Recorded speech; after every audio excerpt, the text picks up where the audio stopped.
codkaasu waa ballantii aad xalay naftaada la gashay kuguma cusba 11 bilood ee ugu dambaysay ayaad maqlaysay subax walbana waxaad sariirta ka soo degaysay adigoo caajisan oo caga jiidaya ciidamada maskaxdaada fadhiyana ay weerar kugu hayaan kuleeyihiin ku laabo joodariga 30 daqiiqo bal wax yar indhaha isku qabo sidaad halgan ugu jirtid ayaad joodariga ka soo degtaa adigoo dareemaya inaad naftaada ka guulaysatay waxa kaliya oo noloshaada bedeli kara waa sidaad naftaada waragtid ogowna waxaan rabaa markay isu rogto waxaan naftayda qasab kaga dhigay ayaadna gaari kartaa natiijada quruxda badanaad ku riyoonaysid markii go'aankaagu u dhaxeeyo baddu ha ku laqdo ama dabaalo waa marka aad si dhaba u xaqiijin kartid hadaf kasta oo aad nolosha ka leedahay waddada aad u maraysaana waa hadalka yaree oo hawsha badi shaqadaadu ha badato kartidaada ilaahay ku siiyey isticmaal isweydii xageed jirtay sanadkii ku soo dhaafay naftaada maxaa iska beddelay hadday xirfad tahay hadday dhaqaale tahay hadday diin tahay maxaa kugu soo kordhay isbeddeloo la taaban karo isbeddelkii aad rabtay ma samaysay bilaha ku soo dhaafay oo dhan isbeddel weyn oo la taaban karo ood hawl adag u soo martay ma jiraa shaki kuma jiro maalmaha weli sannadkan ka dhiman haddana naftaadu waxay kuugu sheekaynaysaa sannadkii ku soo dhaafay waxba maad qaban maalmahan yare ka haray maxaad qaban kartaa haddaba waxaan rabaa inaan ku idhaahdo naftaada u sheeg inay aad uga soo fogaatay bilowgii meelay ku nasatana inaysan weli joogin sideeda maxaad u taagan tahay adduunyadan maxaad calaamad u tahay dadku markay ku arkaan ma waxay arkaan beenaale qiildoon badan caajislow aan go'aan lahayn oo cabsasho badan maxay arkaan maxaa lagugu garanayaa maxaad calaamad simbol la garanayo oo taagan u tahay haddii maanta lagu fiiriyo hebel iyo heblaayo waxaa iyo waxaasay u taagan yihiin oo marka la arko waxaasaa la soo xusuusanayaa maxaa lagugu xusuusanayaa oo la taaban karo oo wanaag ah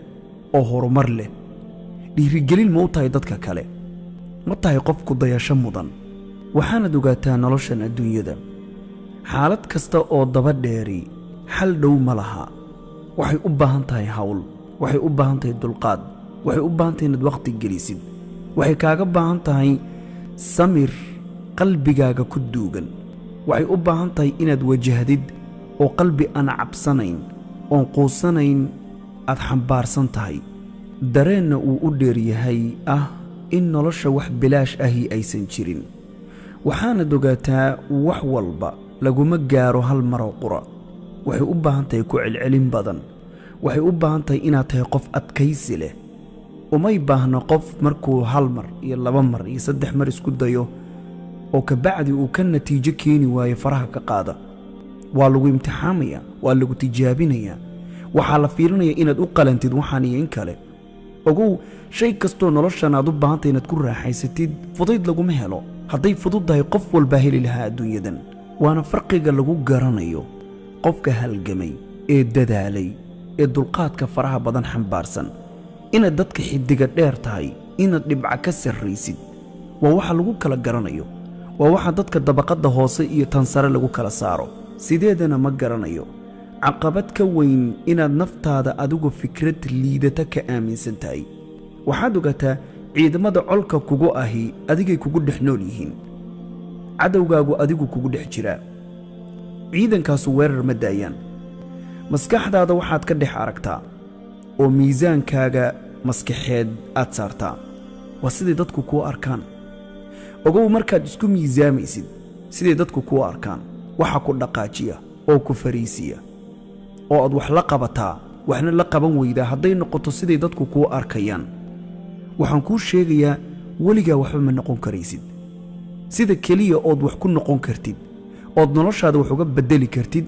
waa inaad adigu naftaada isqiimaysid ood isu aragtid inaad ka qiimo badan tahay in fara badan oo dadka adduunka ku nool ka mid ah inuu fikirkaagu adiga kula weynaado codka liita ee ka soo baxaya cadowga ayaad u jabtay cadow ka weyni ma jiro naftaada maadaama uu ku dhex degan yaho qalbigaaga ku jirana iyagaa ku jebiyey. waxaad isu aragtaa mid la dulmiyey oo adduunkoo dhammi uu dulminayo.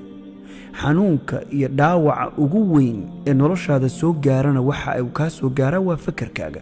waa sidaad adigu naftaada miisaanka markaad isa saartid aad isu aragtid. haddaad isu aragtid qof qiimo leh inaad tahay, waa inay ficiladaada ka muuqato, waa ina isbeddeladaa la arko. haddaad isu aragtid qof liita oo daciif ah oo la dulmiyey oo dulmane ah, ogow shay kasta oo liita oo dadku ay ku dhihi lahaayeenba adaa naftaada ku yidhi. adaa u quuray naftaada inaad ku tiraahdid ood u oggolaatid naftaadu inay aqbasho oo yeesho wax aadan dadka kale ka yeeli lahayn. waxaanse kaaga tegayaa sannadkii socay, maalmihiina ku dhaafe, saacadihiina lama soo celin karo. nasiib wanaagse weli waad nooshahay. maxaa kuu qorsho ah 2020?